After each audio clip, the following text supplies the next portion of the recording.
Rádio Devín, Slovenský rozhlas 3.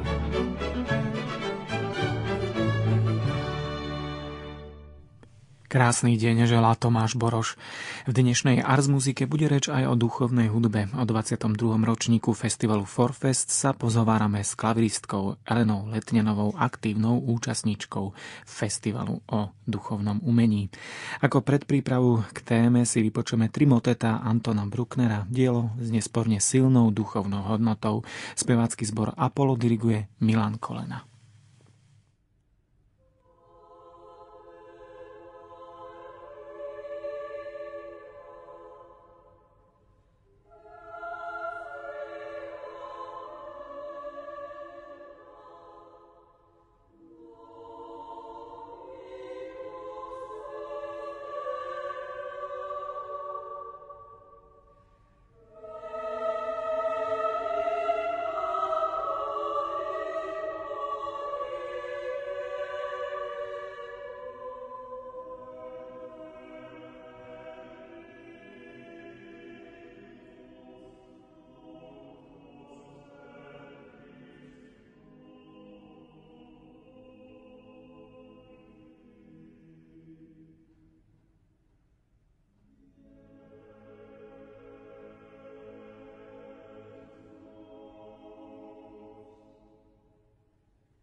Tú pravú duchovnú atmosféru v Arzmuzike vytvorili moteta Antona Brucknera v interpretácii spevackého zboru Apollo, ktorý dirigoval Milan Kolena.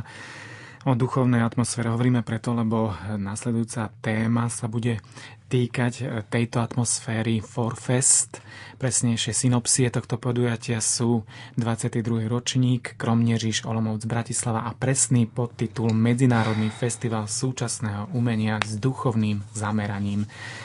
Súčasťou programu festivalu bola už vo viacerých ročníkoch aj docentka Elena Letňanová, klaviristka, a samozrejme aj hudobná publicistka, teoretička, pedagogička, ktorú vítam v Arzmuzike. Ďakujem, že ste prišli, vítajte. Ďakujem. Skôr ako sa vrhneme teda do toho aktuálneho 22. ročníka, v podstate ešte stále prebiehajúceho alebo ešte majúceho budúcnosť, pretože interval časový, v ktorom prebieha tento festival, je veľmi široký od júna až v podstate do októbra. Takže môžeme hovoriť, že sme ešte stále v trvaní tohto festivalu. Skôr ako budeme konkrétnejší, spýtal by som sa najprv, by sme si ako v úvodzovkách zadefinovali pojmy. Veľa sa diskutuje o duchovnom umení. Tento festival má v podtitule, že sa zameriava na duchovné umenie, duchovnú hudbu, ale aj vizuálne umenie, iné druhy umenia.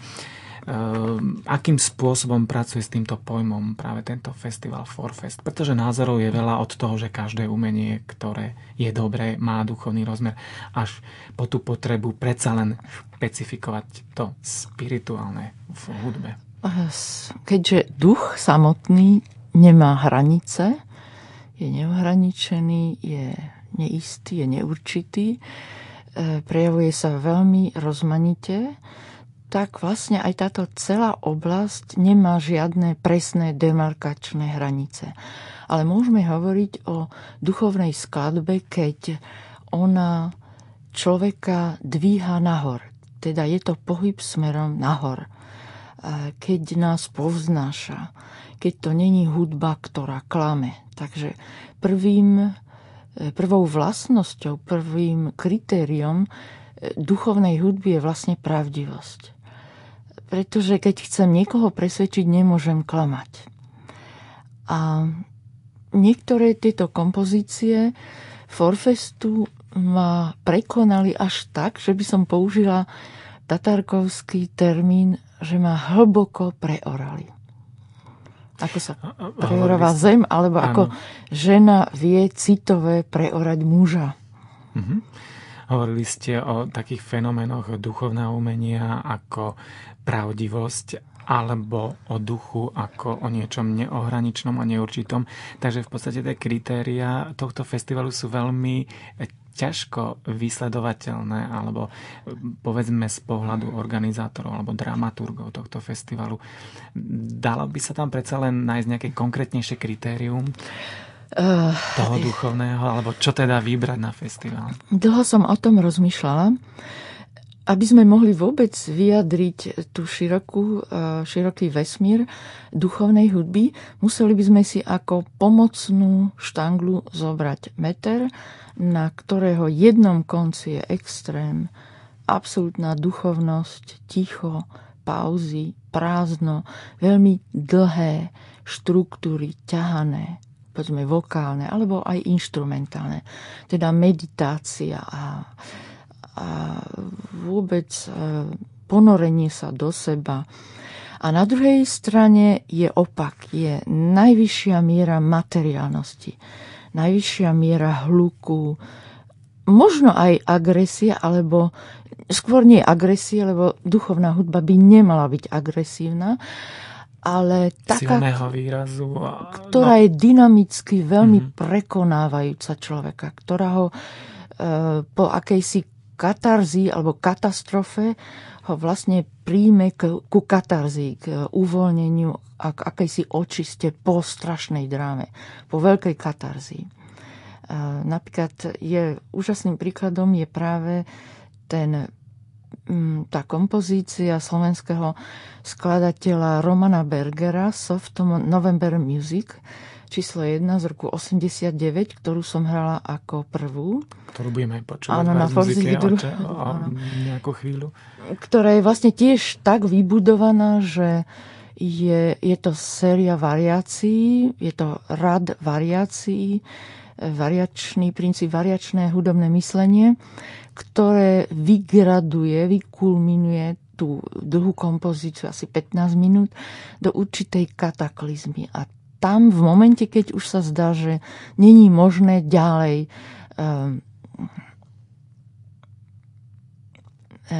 zosilovať alebo stupňovať ten výraz, tak tam sa tá kompozícia zlomí a nastane fantastická katarzia. Hudba pokory, nádeje a podobne. Teda hudba očistí. A pôvodne sme vlastne chceli hovoriť o tých hraniciach. A niekde v strede na tom metri alebo na tej štangle, ktorú sme si takto ohraničili, je hudba, ktorá je medzi týmito dvomi polmi a nemá až takú veľkú masu. Pretože sú niektoré skladby, ktoré doslova pohybujú celými zvukovými masami a my to cítime ako vlny mora, ktoré nás idú ako tsunami, ktoré nás ide doslova pohltiť.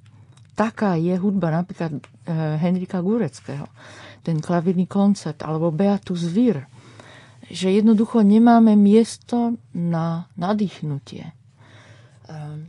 Alebo povedzme aj niektoré skladby Juraja Beneša sú také, že nám jednoducho nedovolia sa nadýchnuť. To je pohybujúci sa tank, ktorý nás ide prevalcovať. Už nemám ďalšie iné spôsoby, ako by som to vyjadrila. A potom je tá hudba totálneho ticha, pauz, ktorá už začína, povedzme, u Beethovena. U neho tie pauzy majú veľký dramatický moment napätia. Čo príde ďalej, že? Obyčajne príde nejaký zmenšený septakord. Potom príde ďalšia veľká pauza, v ktorej je napätie. A toto je vlastne príklad potom aj cez Albana Berga, že, kde tá pauza má rovnocennú hodnotu ako akord, alebo ako interval, alebo ako vôbec nejaká krátka melódia. Tak táto filozofia pauzy, ticha, vlastne sa stále rozvíja v tejto duchovnej hudbe. A tým, že Forfest má aj veľkú časť experimentálnej hudby, tak práve táto experimentálna hudba sa snaží využiť princíp tejto pauzy a ticha. A potom pracuje s veľmi dlhými meditačnými plochami. A napríklad skladba 24 akvarelov od Petra Grahama, brněnského profesora na JAMU, Janáčková akadémia muzických umení. Ten v týchto 24 akvareloch, ktoré som hrala, ktoré som kvázi premiérovala, v týchto skladbách ide o jemný, nežný dotyk, o roztiahnutie času na absolútne nekonečno. Až tak, že vlastne vedomie toho, ktorý hrá, ktorý interpretuje tieto myšlienky, sa tak mení, že on na sebe zbadá, že vlastne zabudol na čas, zabudol na seba, zabudol vôbec na publikum a sedí tam sám na tom pódiu a to publikum musí vypozorovať tú zmenu jeho vedomia, pretože ak je presvedčivý, tak on vlastne zmení vedomie aj toho publika. A myslím si, že toto bol zámer, roztiahnuť ten čas a nehať vyznievať tie dané klastre alebo akordy. A to bolo veľmi zaujímavé. To je nový koncept, tento profesor Peter Graham. Takže v podstate by sme to mohli zhrnúť, že tie kritéria tohto festivalu, okrem toho, že to je teda súčasné umenie, tak je veľmi ťažko vycítiť, ale napriek tomu si myslím, že viac menej presne sa dá určiť, ktoré kompozície alebo ktoré druhy umenia do tohto festivalu patria. Napriek tomu, že ako ste hovorili o tej tyči, o tej osi, ktorá je naozaj veľmi široko koncipovaná, tak skôr ako nejaké presné tabulky kritérií, je to predsa len to vycítiť alebo pocítiť, čo sa týka z pohľadu dramaturgie alebo výberu. Nedá sa to presnejšie asi určiť. Ja by som napríklad ešte uviedla jednu skladbu, len tak pre formu. John Cage má predsa tu 4 minúty 43 sekúnd ticha. Ale to ticho, ktoré on si myslí, že nastane, to absolútne ticho, ono nikdy nenastane. ten klavirista nastúpi na pódium, otvorí noty, sadne si za klavír a nehrá. On čaká. Teda on prečká tie 4 minúty 43 sekúnd toho ticha. Ale skladba je vlastne plná. Áno, skladba je plná zvukov, pretože hneď sa začne ozývať nejaké padnutie programu. Niekto buchne dverami, potom nejaký vietor zatresí tabulami. Teda je to kvázi la musique concrète, je to konkrétna hudba, ktorá už začala v takom 45. v minulom storočí, že je vo Francúzsku. Takže tento koncept je stále živý a dá sa povedať, že ten Cage veľmi ovplyvnil európsku hudbu a ovplyvnil aj týchto moravských a českých hudobníkov. Na druhej strane boli zase skladby, ktoré by som povedala masívne, muzikánsky zdravé a útočné a ústavične vrcholiace, ústavične naratívne, veľmi blábolavé, plné más a plné ústavičná kulminácia. Stále tam bola vášeň. Proste nikdy nenastal žiaden kontrast zaujímavý. A tieto skladby ma najviac nudili a bolo ich dosť veľa, pretože všetky tie kompozície mali rovnaké konce. Vždycky sa to končilo nejakou nie oslavou života, alebo jásaním, jubiláciou, ako to býva, povedzme, v takých niektorých vokálnych kompozíciách. Ale ono to končilo až agresivitou, až do omrzenia. A tí skladatelia sú vlastne pomílení, veď ja nemusím vždy len tú skladbu vykulminovať. Ona môže mať aj celkom iný priebeh. Môže byť ako meditácia. Tak kompozícia ako modlitba. Ja som označila vynikajúceho profesora Emerta z Brna. To je veľmi zvláštny skladateľ. On aj málo hovorí. A to, čo povie, to je zrejme ako Janáček, že povie len sem tam z tých úst vyvrzne nejaké jedno slovo alebo jedna veta, ktorá je neuhladená, ktorá je nedokončená. Čiže sa musíme veľa domýšľať. Tak takéto sú prejavy týchto vynikajúcich. Absolútnym vrcholom bol vlastne tento profesor Emert a na druhej strane aj si myslím spektra nášho profesora Míra Bazlika, teda slovenského skladateľa, ktorý sa zameral aj na túto elektroakustickú skladbu, kde zase úplne ináč pojímal to duchovno. To duchovno v týchto jeho spektrách číslo 1, nehrali sa spektra číslo 2, ale spektra číslo 1 končilo sa tou časťou, ktorá sa volá ária. To je nádherná hudba, absolútna, čistá, očistujúca. Vo vysokom sopráne a teraz s takým pozadím elektroakustickým. Čo je zaujímavé, ako vyjadroval duchovno v tejto kompozícii, musím povedať, že v porovnaní s tými ostatnými skladbami tam vždy v pozadí znie nejaká harmónia, nejaká vyrovnanosť, nejaký druh homeostázy. A to je to krásne, čo nás drží v rovnováhe.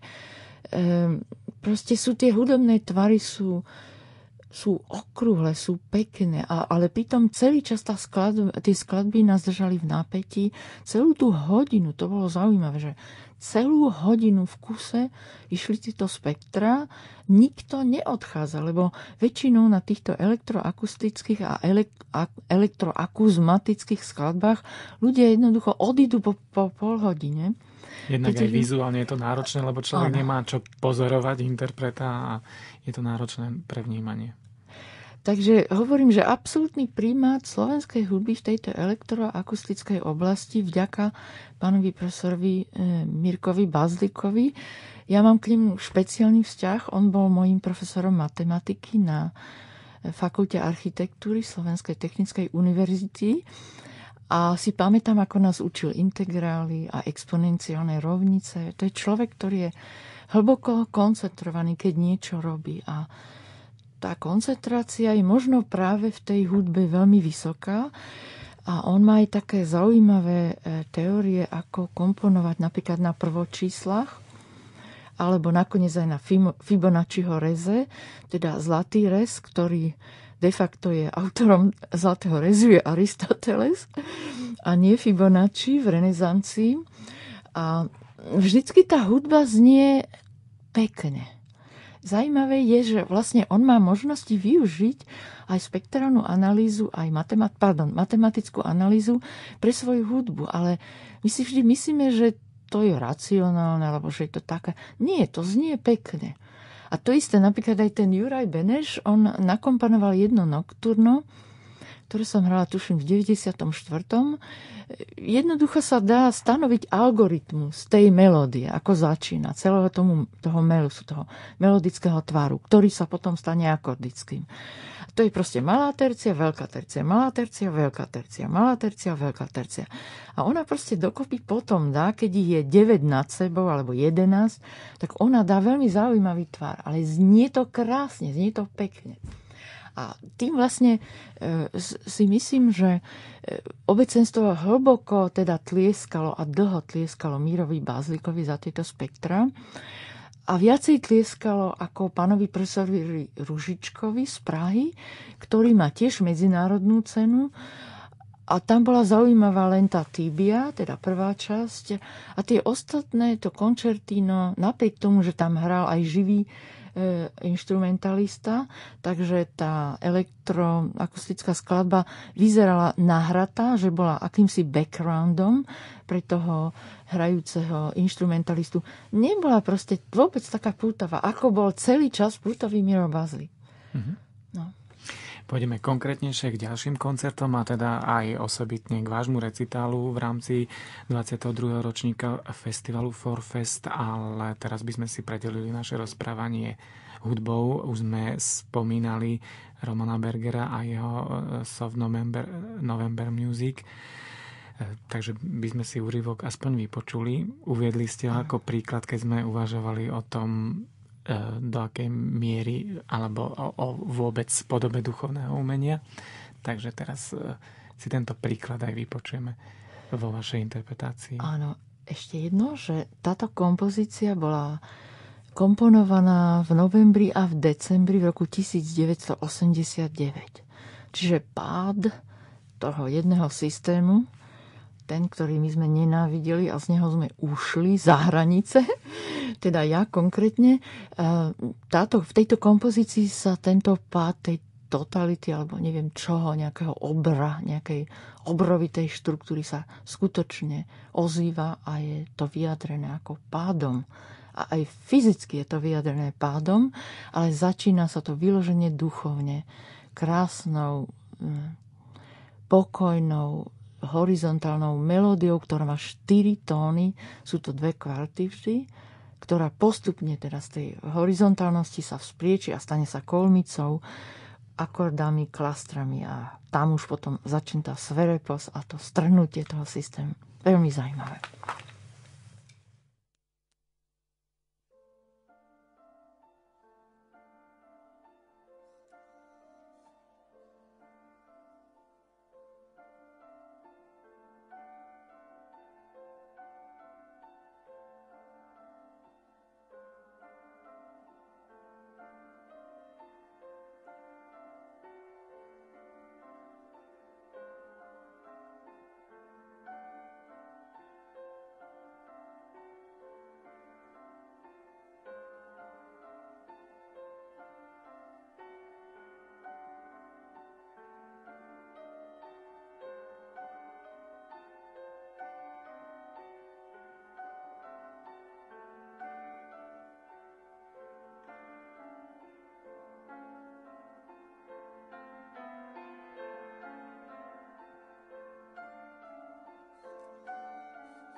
Zelenou Letňanovou pokračujeme v rozhovore o 22. ročníku festivalu Forfest. Je to festival o duchovnom umení alebo so zameraním na súčasné umenie, ktorý má taký spirituálny rozmer.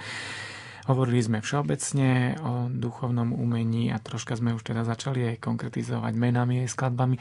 A teraz by sme predsa len išli naozaj už ku konkrétnym koncertom tohto aktuálneho festivalu posledného. Začal sa v júni a začal sa 2 organovými recitálmi, ako keby naozaj tak symbolicky, že to je v podstate taká najväčšia koncentrácia, sakrálne prostredie a ešte ten orgán, i keď vznikol pôvodne teda vo svetskom prostredí, ale predsa len teraz máme takú asociáciu najbližšiu s duchovnou hudbou. Potom pokračoval samozrejme ďalšími koncertmi. Mohli by sme teda urobiť taký prehľad toho, čo sa na Forfeste odohralo. Tak myslím si, že najprv trošku štatistika. Celý Forfest bol naprogramovaný na 20 koncertov, z ktorých vždy sme počuli denne 2, jeden o 5, druhý o 8, ale niekedy boli aj 3 a ten posledný bol o 21. Všetky sa odohrávali v prenádherných, vznešených, v angličtine magnificent halls, v snemovnej sále arcibiskupského zámku, v ktorej bol kedysi Európsky snem. Takže to je jedna vrcholne nádherná baroková sála s vysokým stropom. Není tam žiaden Maulperš z Viedne, ale je tam nejaký český majster, český a nemecký majster. Je to prenádherná sála, má špeciálnu zvláštnu akustiku. Niekedy sa silné štruktúry zlievajú, takže si ich treba rozpájať v hlave. Ale potom druhým veľmi krásnym prostredím je gotický chrám svätého Morica, v ktorom všetky tie violončelové, všetky aj vokálne koncerty zneli tak nádherne, lebo tam tá akustika, ona vlastne preháňa celý ten zvuk do tých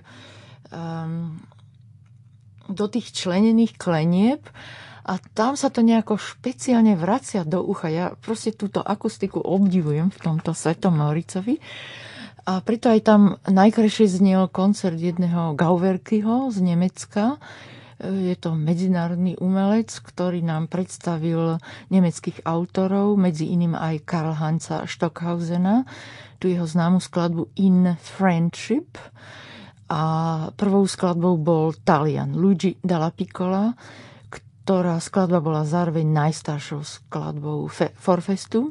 Vznikla v roku 1945. Takže štatisticky Forfest je festival, ktorý preferuje premiéry českých, moravských, slovenských a svetových, európskych, amerických, aj z Južnej Ameriky, z Japonska, autorov. Nikdy tam ešte napríklad nezaznel autor z Afriky alebo z Austrálie. Ale vždy to bola Európa, Ázia, Japonsko, dokonca aj Čína. Aj teraz prvý raz tam bol autor z Južnej Kórey, ktorý študoval v Berlíne. Veľmi to bolo zaujímavé. Vyčlenili ste zvlášť Slovensko a iné zahraničie. Znamená to, že na Forfeste stále cíti to spojenie Čiech a Slovenska, ako keby to bolo nejaký taký základ a potom zahraničie niečo iné. Áno, lebo tá Morava, to prostredie krom Ježiša, to je vlastne najbohatšie, najúrodnejšia nížina Hana. Je tam veľmi blízko Slavkov, Osterlic, bitka Napoleona. A potom je tam blízko Uherské Hradište, Mikulčice, kde je ten Veligrad slávny, kde sa usadili južní Moravania na rieke Morave a preto sa volali Moravané. A celkom hneď vedľa je vlastne Myjava, naša Myjava. A veľmi často tam vidíte autobusy, ktoré majú nadpis Slovácko. Takže by sme povedali, že to je jeden región, nie dva. Sme kvázi jeden región, áno. A dá sa povedať, že keď ten Mojmír vyhnal Príbinu na Balaton, teda Príbina musel utekať až kdesi na Balaton, najprv ušiel ku chorvátskemu kráľovi, až potom nejako spätne dostal ten Balaton od kráľa od nemeckého kráľa, myslím Ludovita Nemca. A tam sa vlastne uchýlil so svojou družinou. Tak dá sa povedať, že tá Veľká Nitra potom, teda, keď Mojmír získal Nitru Pribinovú, aj to Zadunajsko, tak tá Veľkomoravská ríša, tak sme vtedy skutočne boli spolu. A tam je zrejme aj základ toho nášho spoločného jazyka, myslím si, aj potom v tej starobilej Esklavónii, ktorá siahla aspoň po rieku Ennu v Rakúsku. A bola tam aj Morava, boli tam aj naše Piešťany, povedzme Moravany dnešné a moravské Lieskové nesú stále ten názov Morava, lebo tam boli tie moravské vojska Mojmíra, oni tam ostali, usadili sa, oženili sa, zamilovali a proste žili tam. Takže nájdeme aj historickú argumentáciu na logiku tohto spojenia týchto dvoch kultúr, alebo teda štátov. Dnes už ideme ďalej k programu festivalu. Hovorili sme teda o tých úvodných, sakrálnych, spomínali ste chrám svätého Mohorica, ale bol to aj dom svätého Václava v Olomouci, kde bol prvý koncert organistky Ireny Chřipkovej. Zaujímavé, že táto organistka bola aj u nás v Slovenskom rozhlase, hrala v rámci cyklu koncertov, organových koncertov pod pyramídou, takže poznáme túto interpretku. Ako dlho ste boli... Áno, vlastne... Uviedla, ešte, áno, treba ešte povedať, že v súvislosti s Irenou Chřipkovou, že je to teda organistka, česká organistka pôsobí v Prahe a na Forfeste uviedla aj slovenského skladateľa Petra Machajdíka. Ide o skladbu o 7 farbách svetla. Čo je, povedal by som, také logické spojenie s pani Chřipkovou, ako ju ja poznám, lebo je to organistka s takým rozmerom netradičnejším alebo širším, ako sme možno zvyknutí v súvislosti s organovým umením alebo s organovou interpretáciou. Takže to bol taký úvod festivalu. Áno, aj ten názov svetla, že? Svetlo. Všetko to, čo je duchovné, vlastne vyžaruje akúsi svetlo, lúč alebo transparenciu. Je to je Takže spojené to bola vlastne úplne prvá skladba festivalu. Áno, prvá skladba festivalu. Slováka. Áno, a ešte som zabudla vlastne pripomenúť, že tie ďalšie koncerty, prepáčte, že prerušujem, tie ďalšie koncerty ešte boli v múzeu Česka, alebo múzeu Kromiežišska, v ktorom sú napríklad originály Maxa Švabinského. Veľká galéria, on tam pôsobil, sa narodil. A nadal tomu Kromiežišu také umelecké pozadie. Navyše tam bol arcibiskup, bolo to sídlo arcibiskupa. Je tam napríklad Tenkaliho ranne baroková záhrada, ktorá má nádherné sochy, má rotundu s Foucaultovým kývadlom, ale o tom by som neskôršie povedala, pretože toto Foucaultové kývadlo z roku 1853, ktorým on dokazoval, že Zem sa točí, tým, že to kývadlo, keď sa rozkýva, tak každých 15 minút sa to kývadlo pohybuje zľava doprava, teda zo severu na juh, začína už vyrývať v tom piesku tým svojim špicom, ono má špic, vyrýva tú linku pohybu v piesku už o 1 mm ďalej. A keď ste tam ďalších 15 minút, tak zase o 1 mm ďalej.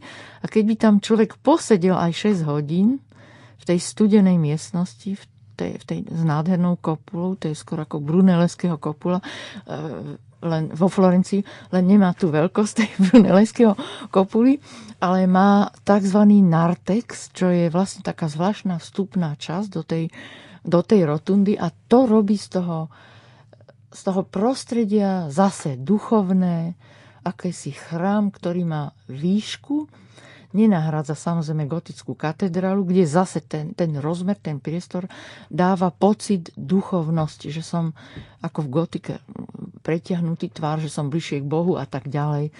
Že ten priestor nie je štvorcový, nie som tam uväznený, nie som tam v malom priestore, ako bývajú v Petržalke byty, že malé štvorcové, ktoré nás vlastne utláčajú už tým svojim rozmerom.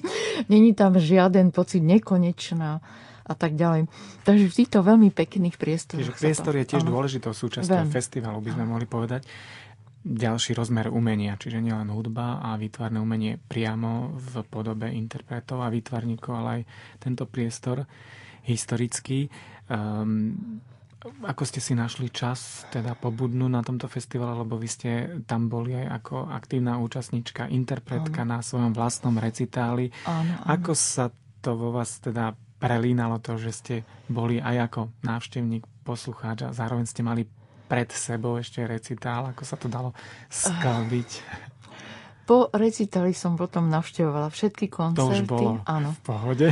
Áno, ale nemohla som si vydýchnuť a bola som veľmi unavená 3 dní, pretože tak fungujem v poslednej dobe, že sa musím 2 týždne, 3 týždne silne koncentrovať, odísť preč od spoločnosti, nestýkať sa s nikým, nechodiť nikam, lebo len v tej samote vzniká niečo, čo stojí za reč, niečo, čo chce presvedčiť a potom sa musím aj dlho odvíjať z toho klopka tej koncentrácie a dokonca na ten ďalší deň hneď ráno začínala medzinárodná konferencia duchovné prúdy v estetike a v umení a bol tam dokonca veľmi zaujímavý jeden profesor filozofie, profesor Havlíček, ktorý učí, myslím si, nie v Olomouci, ale v Ústí nad Labem. A on tam mal príspevok o Platónovi. A tam som sa konečne dozvedela v rozhovore s ním o tom, že vlastne do tej, zase hovoríme o svetle, že Machajdík má názov svetlo, že vlastne keď vychádza ten človek z tej Platónovej jaskyne, kde vidí len tiene, teda nevidí jasne, vidí temne, nevidí jasné obrysy. Teraz narážam, podstatu, ale iba odrazy. Teraz narážam na Francisa Bacona, že vlastne vidíme svet ako v krivom zrkadle, že ho nevidíme čisto s jasnými kontúrami. Tak keď ten človek vyjde z tej Platónovej jaskyne von, tak je vlastne oslepený. On je oslepený svetlom a nevidí tú celú pravdu. Presne ju nevidí, lebo je oslepený. A my sme si mysleli, že to je len jedenkrát. Proste vyjde von, oslobodí sa naraz, je oslepený tou pravdou, ktorá má silu toho silného slnka alebo svetla. Ale pán profesor Havlíček hovorí, že ten človek sa niekoľkokrát vracia do tej jaskyne a vychádza znovu. Čiže už sa otupuje ten kontrast toho svetla a on čím ďalej tým viac vlastne je to svetlo priateľnejšie pre neho. Sa prispôsobúva, čím vlastne som vyrozumela, že sa dostáva bližšie k tej pravde. Lebo vlastne staré grécke slovo pre pravdu je hlboko ukrytý pod povrchom zeme. Alebo pravda sa musí hlboko, dlho dobíjať a není jasná, není určitá. Možno aj to je také špecifikum tohto festivalu, že to nie je možno primárne áno, umenie, ale že to umenie tým duchovným rozmerom prináša so sebou veľmi veľa ďalších kontextov a rozmerov, ako sme teraz boli až vo filozofii alebo v iných oblastiach myslenia alebo ľudského prežívania. Ono v tej konferencii, ktorá trvala 3 dní, vystupovali aj výtvarní teoretici, aj hudobní, aj skladatelia. Prišli tam aj z Prahy, aj z Írska, aj zo zahraničia. A veľmi zaujímavý bol príspevok napríklad o írskej hudbe v súčasnosti, ktorú ja vôbec nepoznám. To bol jeden mladý muzikológ, veľmi zapálený, s nemecko-írským menom, vedel dobre aj nemecky. A on nám vlastne prezradil tajomstvo írskej inšpirácie. Oni jednoducho, tí všetci skladatelia stále idú po extatických zážitkoch. Tam bolo premietaný jeden text jednej skladby, z ktorého som si zapamätala len jednu vetu.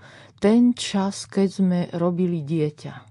A to ma veľmi zaujalo, že takýmto, že totiž tá citová extáz, tá citová zážitok je vlastne extatický zážitok. A oni chcú v tých skladbách zažívať práve aj to extatično. A tá duchovná extatičnosť, lebo to je aj citový zážitok, aj telesný, aj všetko. A to všetko sa vlastne nejako zase vsúva do do tej množiny toho duchovna. Lebo aj to je duchovno.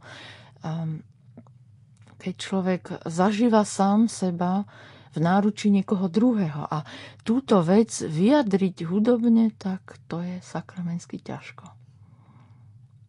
A to sa dá len autenticky tým, že to ten človek zažije a on to potom nemôže to napísať slovami, lebo Balzac píše, že hudba to je to nevysloviteľné, to nevyjadriteľné. A preto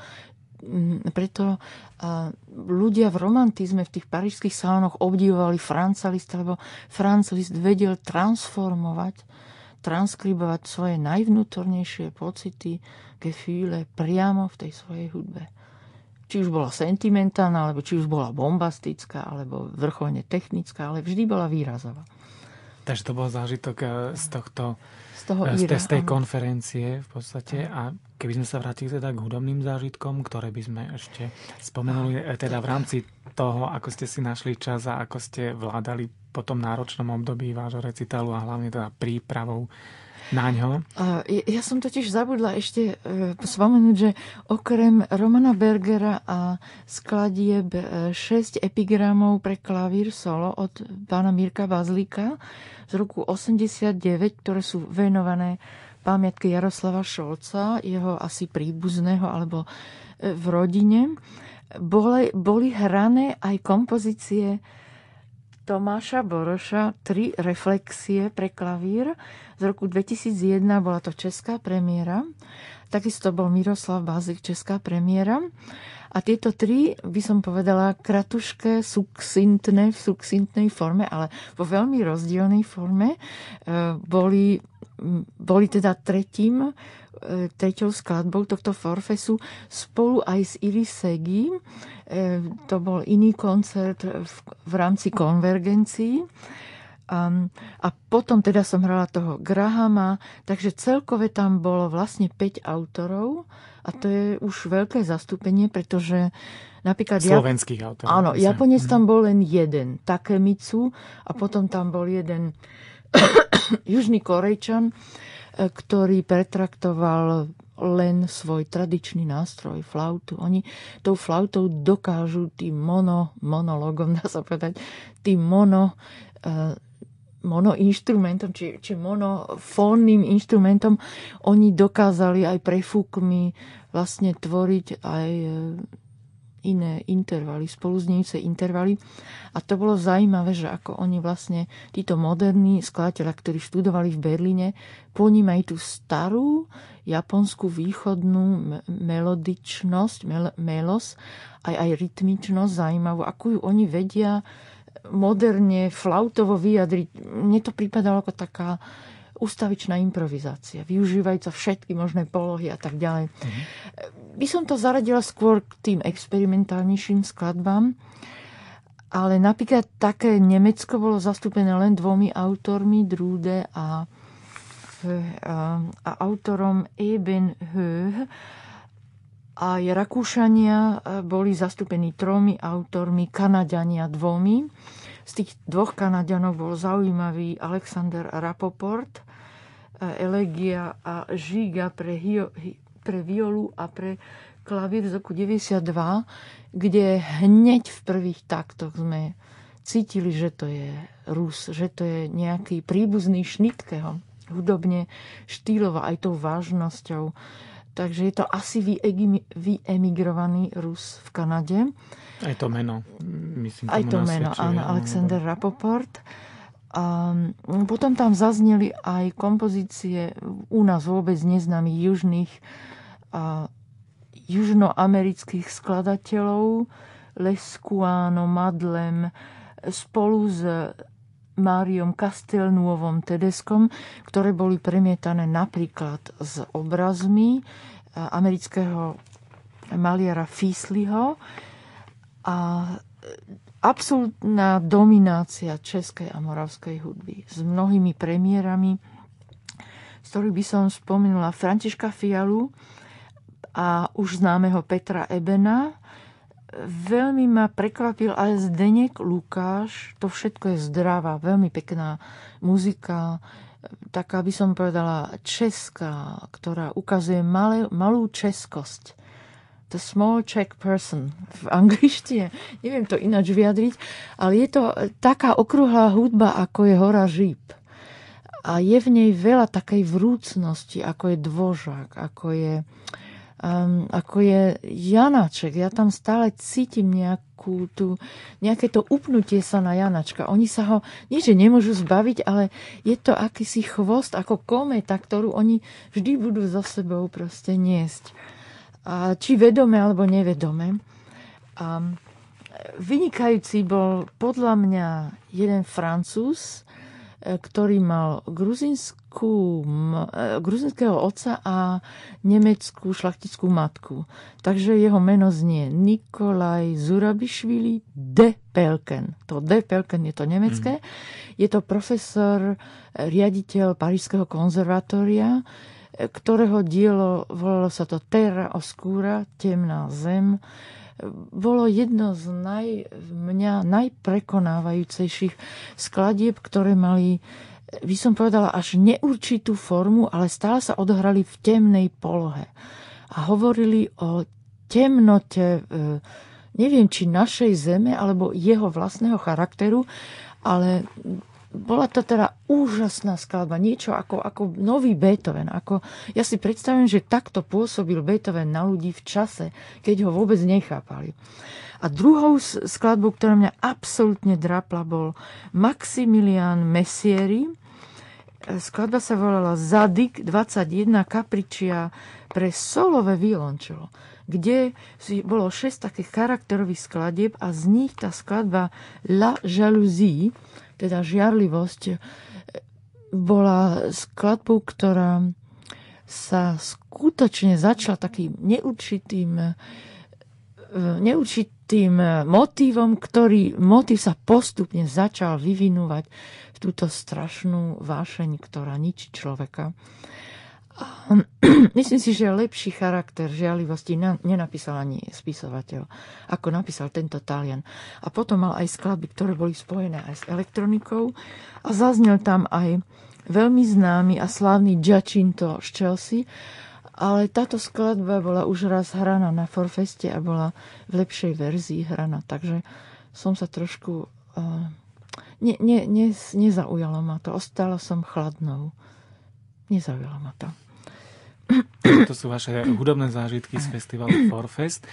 Pôjdeme teraz k téme vášho recitálu, ktorý zaznel na Forfeste, ale skôr ako k tomu pôjdeme, tak si vypočujeme skladbu, ktorú ste priamo aj na svojom recitáli interpretovali. Bola to skladba Mira Bázlíka, 6 epigramov, aj ste ju spomínali, a vybrali ste teraz pre nás 1. a 6. epigram. Keď ste mohli ešte uviesť, teda ideme počúvať túto skladbu, tak takú nejakú vašu slovnú predprípravu pred počúvaním. V tej prvej skladbe budeme počuť veľa bolesti. Je to skladba bolesti, ale zároveň aj to má niečo z romantičnosti. Ja si myslím stále, že niekedy pán profesor Bazlík, že je v podstate aj romantický skladateľ, že tie císice sa tam nikdy nezaprú. A táto prvá skladba má AA formu. A tam je len rozdiel v dynamike. A v také veľmi drobné detaily sú. V detailoch je rozdiel, takže tam vidno tú rovnovahu. Snaha o homeostázu. Koľko je na ľavej strane, toľko je na pravej strane. Tá rovnica je homeostáza. A tá posledná skladba, tá 6, tá má také veľmi pekné klastre. Je to taká vznešená skladba. A budete to počuť. K tým klastrom by sme možno mohli dodať recenziu, ktorá vyšla po festivale na váš výkon. A píše sa v nej, že 6 epigramov Mira Bázlíka, pomalé klastre, ktorými interpretka doslova sa pohrávala, jemná figuratívna drobnokresba, umne použitá malá aleatorika v ľavej ruke či dvojlínie na spoločnom rytmickom modeli. Recenzent ako veľmi ohodnotil vašu interpretáciu tohto diela Mira Bázlíka, ako sa pohrávate teda s tými klastrami. Budeme to môcť teda aj teraz počuť v nasledujúcej ukážke.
Takže to bol Miro Bázlík, Epigramy.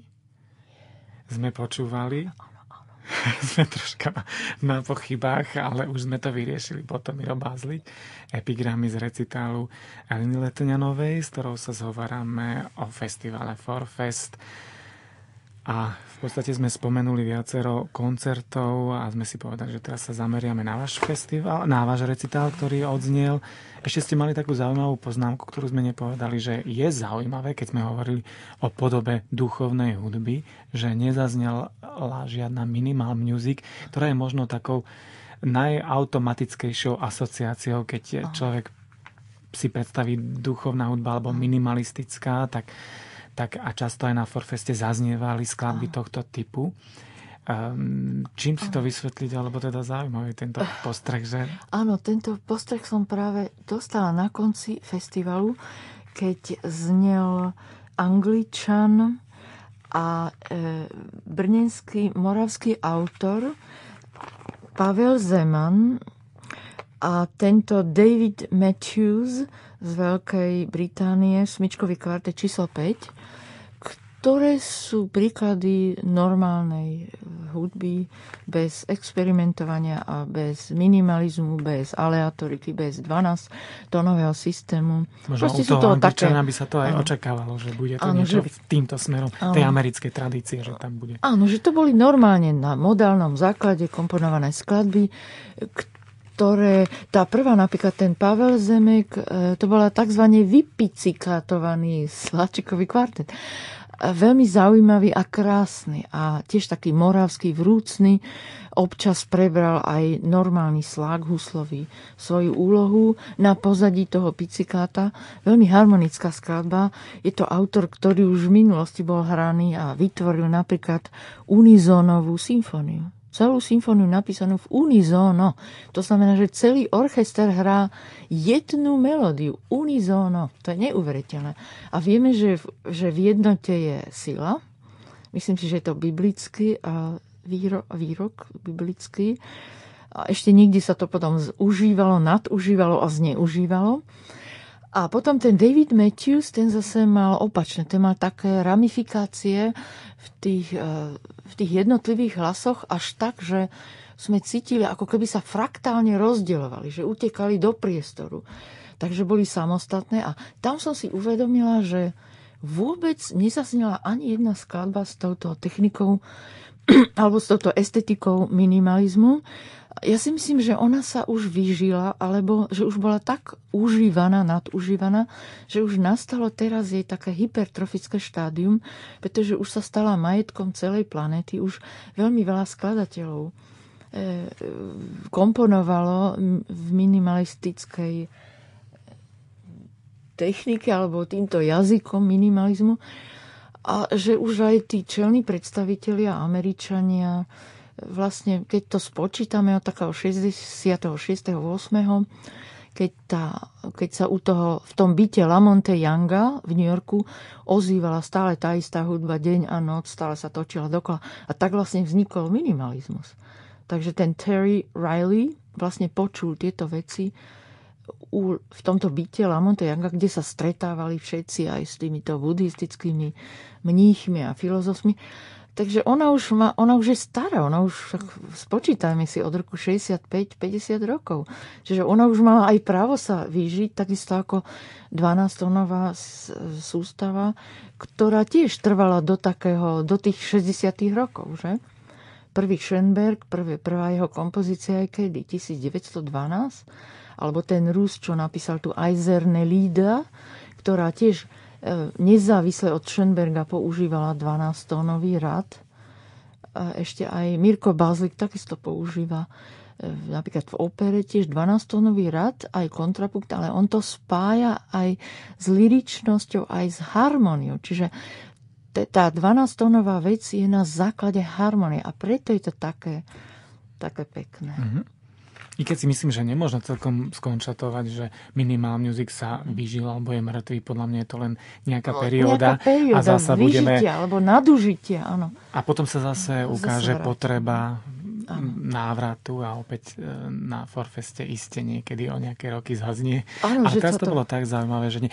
Chcem sa ešte spýtať, lebo častejšie sme hovorili pri skladateľoch a ich dielach, aj pri Mírovi Bázlikovi a napríklad aj Peter Machajdík. Viem, že komponuje na diatonickom, modálnom, harmonickom základe. Vypozorovali ste takýto trend od toho, aj od tej 12-tónovej sústavy návrat k ak to tak možno nazvať, klasickej harmonii, ale v takom netradičnom poňatí.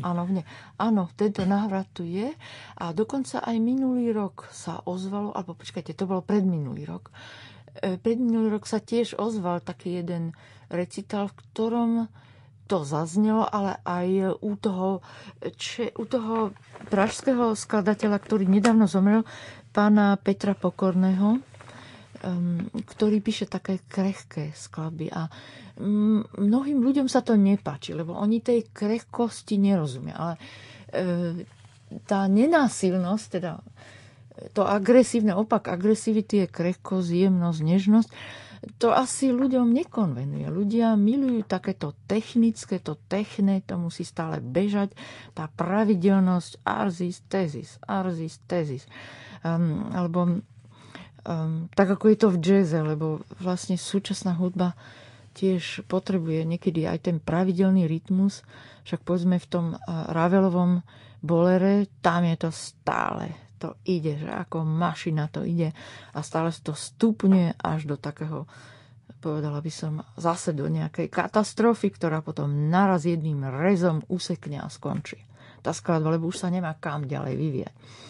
Keby som mala popísať geometricky, tak je to vlastne ostrý uhol, ktorý sa končí ureznutím mojou rovinou. A ten návrat je citeľný, ale hlavne u toho, viete, u koho? U tohto Františka Fialu, to je český autor, a takisto u toho Pavela Zemeka, to je veľmi vynikajúci autor. A takým autorom bol aj donedávna Peter Graham, ale tentokrát on mal celkom iný projekt Palagracchio, to bola taká voľná improvizácia s skupinou predmetov, ktoré boli zosilované, vydávali rozmanité zvuky. On hral na elektrofonickom klavíri, zároveň bol použitý slák s tým Foucaultovým kývadlom, pretože ono visí na nejakej 60-metrovej, na nejakej štangle. Tyč. Nejaká tyč, áno, je to medená tyč, na ktorej sa hralo slákom, takže celý ten environment, celý ten bohatý inštrumentár tých možných zvukov sa tam používal a táto skladba napríklad tiež mala veľmi jasne štrukturovanú formu, pomalá, rýchla a trvala len 35 minút a to bola práva experimentálna hudba. Takže postupne sa ten environment vťahuje už aj do toho hudobného. Čiže tie mimohudobné elementy spolu znejú alebo spolupracujú s tými hudobnými elementami, aj s tými tónmi a tak ďalej. Počúvali sme 2 skladby z vášho recitálu, ktorý zaznel na Forfeste. Akým spôsobom ste zostavili tú dramaturgiu recitálu, alebo prečo sa tieto skladateľské mená a ich skladby ocitli v takejto kombinácii? Ako vyzeralo to vaše premýšľanie nad recitálom? Jednak som chcela uviesť aj mladého autora Tomáša Boroša a pána profesora Míra Bázlika som už hrala minulý rok, prvýkrát. Aj Romana Bergera som hrala a totiž tam bola idea, že sa treba vrátiť aj k niektorým autorom, retrospektíva k niektorým autorom. Lebo myslím, že Roman Berger už zaznel na Forfeste. Áno, november. Zaznel aj jeho iné skladby, zazneli na Forfeste a tento ročník sa proste venoval retrospektíve niektorých autorov. Napríklad aj ten profesor Emert, František Emert, ten bol tiež uvádzaný minulý rok, predminulý rok. Lebo totiž tie premiéry tých mladých českých, moravských alebo vôbec svetových autorov nie sú vždy zárukou úspechu. tak preto sa vraciame aj k overeným autorom, ktorí už majú svoju hodnotu a ktorých treba pripomínať, lebo sú stále ešte neznámi a hlavne sú nezapamätateľní. To je tak ako reč súčasného filozofa Sloterdijka, že človek nie je schopný si zapamätať jeho vetu. Sloterdijk tak uvažuje, že musíte 3-krát prekladať, čo vlastne povie. Tak ako Hegel, asi človek musí 2-krát tú vetu prečítať, ktorá má 5 podvied, aby som našla predmet, vlastne komu prisudzuje tú akciu. Takže dnešné tie premiéry sú vždy spojené s tým, že nie každý rozpozná tú zložitú štruktúru. Takže preto som dala aj miesto mladému autorovi Tomášovi Borošovi z roku 2001. Pretože to je celkom ináč vyvíjaná tá jeho štruktúra. Je to aj veľmi citové a je to aj meditatívne a potom sú tam aj veľmi súčasné momenty. Veľmi pekný koniec je oktávy zaznievajúce na opakujúcej sa figúre, ktorá tá posledná časť je opäť takým vyslobodením z krátkeho takého dramatického impulzu, ktorý je prervaný takou chromatickou škálou, ktorá tam na prvé vzozrenie alebo na prvé počutie pôsobí ako cudzí element, ale tým, že je opakovaná, si ju človek primíli a tak vlastne rozpoznáva ostrejšími okuliarmi tú štruktúru. Ďakujem za takúto zaujímavú analýzu.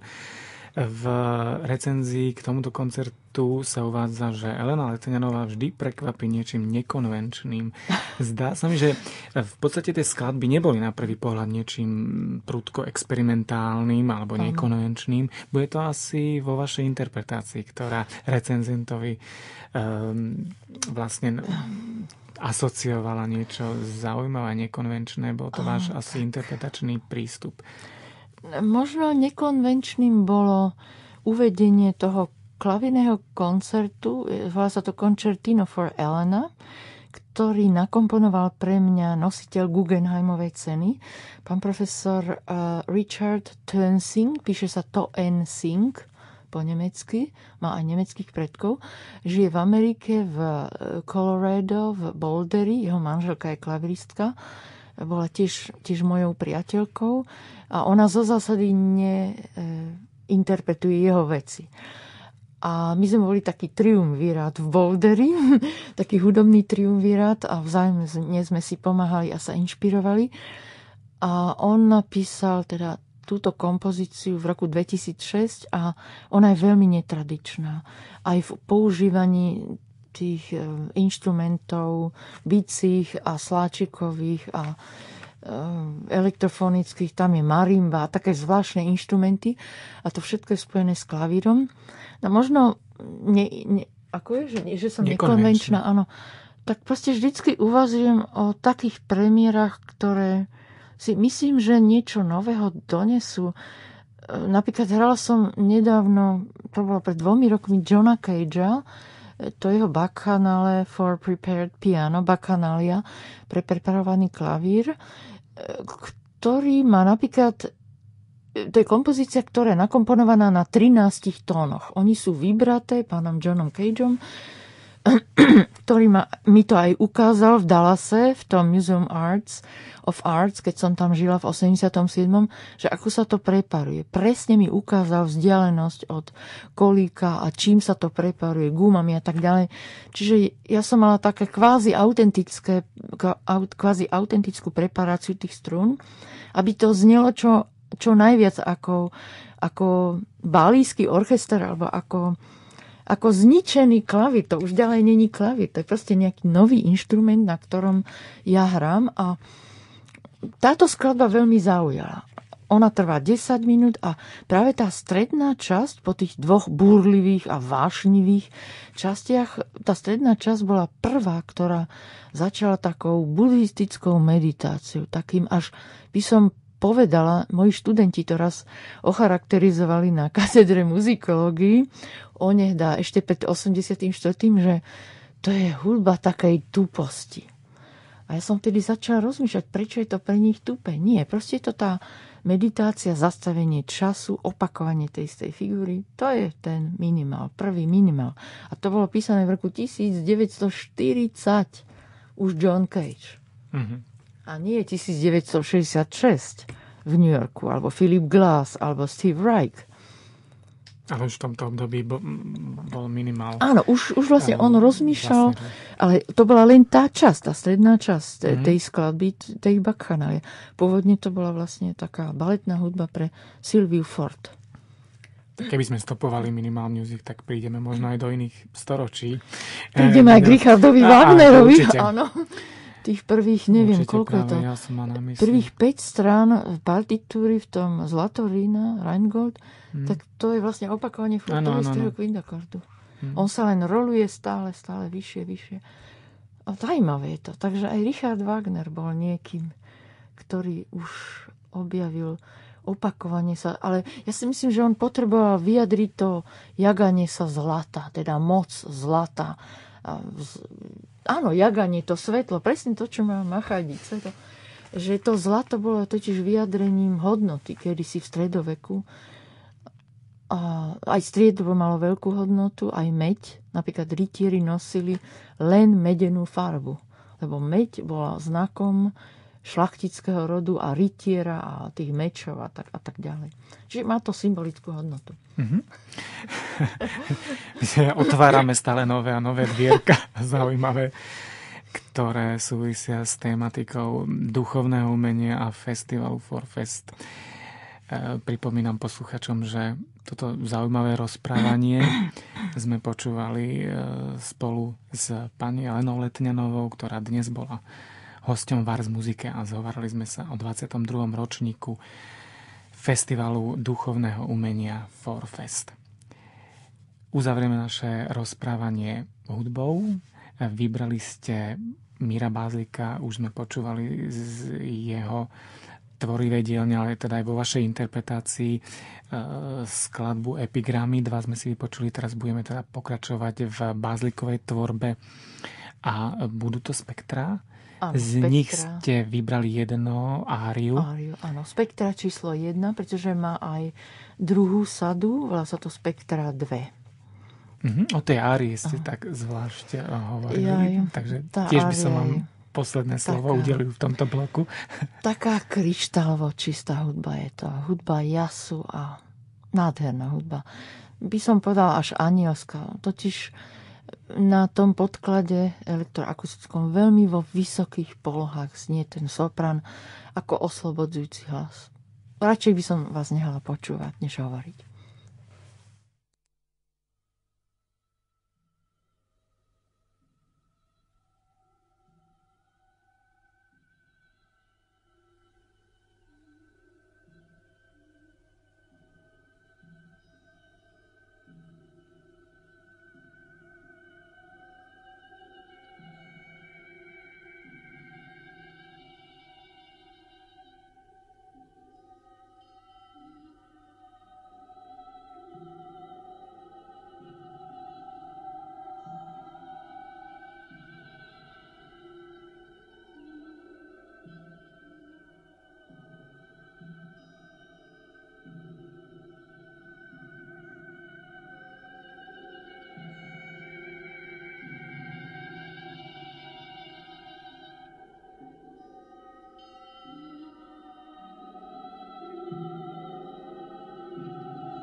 Dozneli spektrá, metamorfózy a komentáre k prvému dielu Bachovho dobre temperovaného klavíra, časť ária, dielo Mira Bázlika.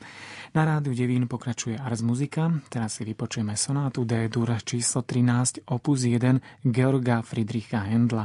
Na husliach hrá Jozef Suk, na organe Aleš Bárta.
Doznela sonáta D-dur číslo 13 opus 1 Georga Friedricha Händla. Na husliach hral Jozef Suk, na organe Aleš Bárta. Iniciály Ladislava Kupkoviča, to je suita 12 kratších skladieb pre Sláčikové kvarteto, ktorá vznikla v roku 1992. Obsahuje široký rozptyl štýlových období od renesančného hoketu až po ľudový furiant.